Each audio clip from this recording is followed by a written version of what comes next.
माता दी भक्तों, जैसे कि आपको पता है कि नवरात्रे आने ही वाले हैं। कल से ही आरंभ हो रहे हैं चैत्र मास के नवरात्रे। तो नवरात्रों में नव दुर्गा को कौन से 9 दिन भोग लगते हैं उनके बारे में जानते हैं, क्योंकि मैंने कुछ लोगों को देखा है वो वही सेम भोग रिपीट करके लगाते रहते। तो ऐसा नहीं है, जो मतलब हर माता का प्रिय भोग है वो लगाना है। और मैं कोई भी ऐसे भोग नहीं बता रही हूँ जो मतलब बहुत ज़्यादा पैसे लग जाएंगे, उसमें आपका खर्चा हो जाएगा। वही बता रही हूँ जो ईज़िली अवेलेबल हो, क्योंकि मैं वही बताती हूँ जो ईज़िली अवेलेबल हो और कॉस्ट कम ही लगे, खर्चा कम ही हो, क्योंकि मैं इतना नहीं चाहती कि खर्चा मतलब ज़्यादा हो। तो पहला नवरात्रा है शैलपुत्री माता का। तो बोलिए जय शैलपुत्री माता की। तो पहले नवरात्रे में हमें माता शैलपुत्री को घी का भोग लगाना है।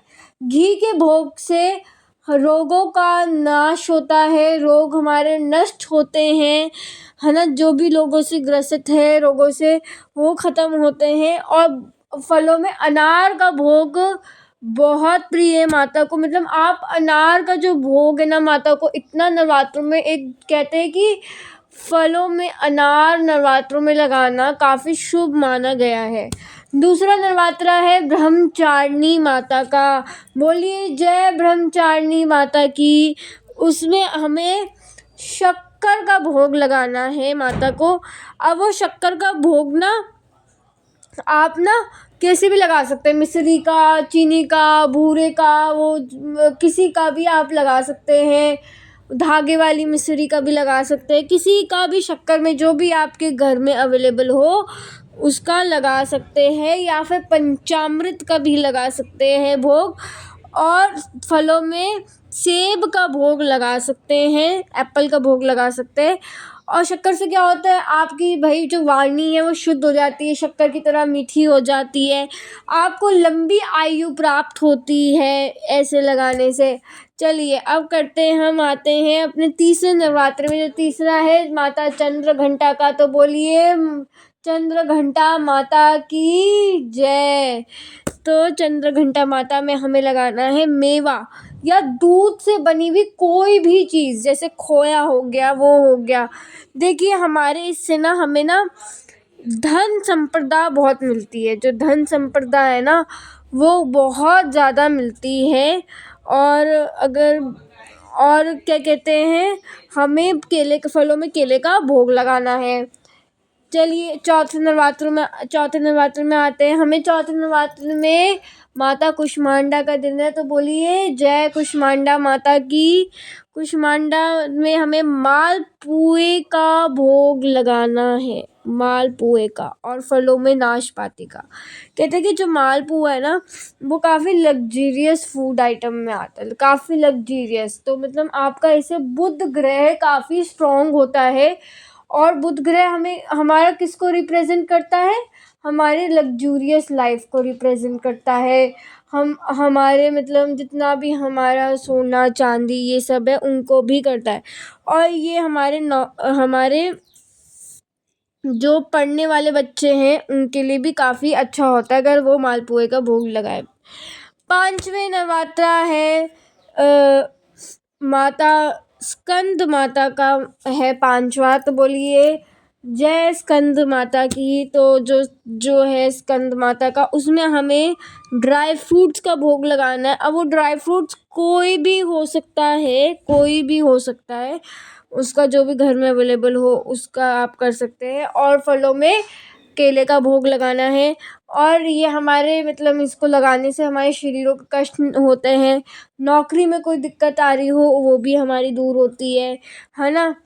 बाकी हमारा जो छठा नवरात्रा है वो है हमारा कात्यायनी माता का। भाई मेरा सबसे फेवरेट नवरात्रा है छठा नवरात्रा, क्योंकि कहते हैं ना कि जो ब्रजमंडल की जो गोपियाँ थीं उन्होंने कात्यायनी माता का ही व्रत किया था, कात्यायनी माता की पूजा अर्चना वंदना करी थी, जिससे उनको जो कृष्ण भगवान है वो पति के रूप में मिले थे। तो कात्यायनी माता का काफ़ी मतलब महत्व है। तो कात्यायनी माता का हमें शहद लगाना है, हनी, मतलब मैं कहूँ तो शहद माता को बहुत प्रिय होता है। आप शहद की शीशी भी माता के चरणों में समर्पित कर सकते हैं। अगर आप चाहते हैं कि जो अगर किसी की हमारे घर में कलेश हो रहा हो, रिलेशनशिप में प्रॉब्लम हो रही हो, और क्या कहते हैं, मिठास ना हो, लड़ाई होती हो हस्बैंड वाइफ की, माता पिता की संतान से, वो उस रिलेशनशिप में मिठास ना हो, तो वो लाते। और अमरूद का भोग आप लगा सकते हैं फलों में से। ये हमारे ब्यूटी, हमारा ऑरा, हमारी ब्यूटी, हमारी सुंदरता, हमारी चमक को भी निखारता है अगर हम भोग लगाते हैं इसका। 7वां नवरात्रा है कालरात्रि माता का। बोलिए जय माँ काली की। तो हमें इसमें गुड़ का भोग लगाना चाहिए, गुड़ का। और फलों में हमें चीकू का भोग लगाना चाहिए। कहते अगर हम इनका भोग लगाए तो माता कालरात्रि जो है वो हमारे पूरे घर की नेगेटिविटी ले लेती हैं, हर लेती हैं। हमारे घर में जो कोई जादू टोना हो रहा हो वो भी ख़त्म हो जाता है। कोई कर भी नहीं पाता जादू टोना, क्योंकि गुड़ बहुत प्रिय माता महाकाली को। आप माता काली को गुड़ की बनी हुई कोई वस्तु भी आप मतलब अगर आपके घर में हो तो आप वो भोग लगा सकते हैं। बाकी हमारा जो 8वां नवरात्रा है, 8वें नवरात्रा में नारियल बहुत प्रिय होता है माता को। आप नारियल का लगाइए। आप सूखा वाला भी नारियल ले सकते हैं, पानी वाला भी नारियल ले सकते हैं। आप नारियल का पानी भी पिला सकते हैं माता को। और आप शरीफा का भोग भी लगा सकते हैं। और जो 9वां नवरात्रा है उसमें आप तिल का या संतरे का भोग लगा सकते हैं, जिससे धन यश वैभव आता है। और जैसे आप ना जब कंजक हो रही है तो आप उसमें जो हलवा बनाते हैं तो उसमें भी आप सफ़ेद तिल डाल सकते हैं, क्योंकि देखो सफ़ेद तिल ही डलते हैं खाने की चीज़ों में। आप वो डाल सकते हैं, जिससे आपका धन यश वैभव घर में बढ़ सकता है। तो ऐसी और जानकारी के लिए हमारे चैनल को लाइक शेयर सब्सक्राइब ज़रूर कीजिएगा। धन्यवाद।